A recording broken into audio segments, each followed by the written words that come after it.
The other day, I asked you guys what was one thing you've always wanted to learn how to make, but it looked intimidating. And this is the first in a series of answering those. And we're starting off strong with lasagna. Now, this is how I make mine, but you're welcome to modify this recipe. And once you learn the basic steps, you can add or subtract anything of your choosing.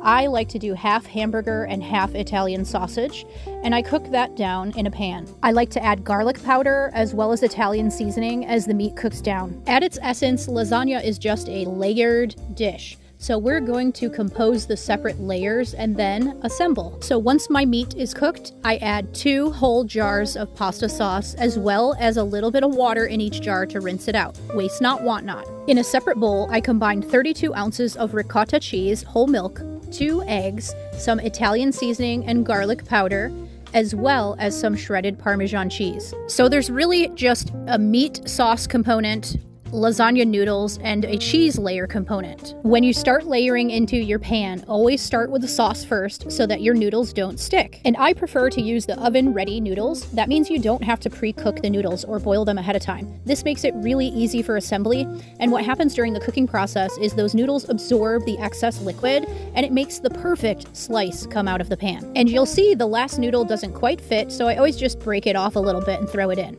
The next layer is our ricotta mixture. I kind of dollop it on and then spread it out as best I can with a spoon. Again, once you learn how to make it and its basic components, you can play around with your own recipe and add different ingredients that you would like, or even use it as a guideline to build a vegetarian or dairy-free lasagna. I follow the ricotta layer with some shredded mozzarella cheese. And now you just repeat this order 4 more times. So in total, we're going to use 2 boxes of the oven-ready lasagna noodles and all of our meat sauce and ricotta cheese mixture, as well as 2 bags or 1 pound of shredded mozzarella cheese. And typically there's a couple of rogue noodles left at the end, and I just throw those on top and cover it with my last layer of sauce. Make sure to save a decent amount of shredded cheese for the top, and I always garnish with some fresh chopped parsley. The best part about lasagna is this is a great thing to make ahead of time, so if you want to freeze it at this point, you can always cook it from frozen, or you can bake it right away like I did at 425 for 1 hour. Look at how good it looks. Now you want to make sure to let it rest for at least 30 minutes before cutting in, and you will end up with the perfect slice. Oh, wow.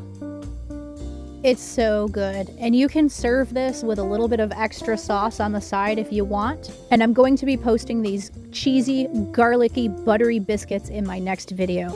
Let me know if you try this, and as always, from my kitchen to yours, happy cooking.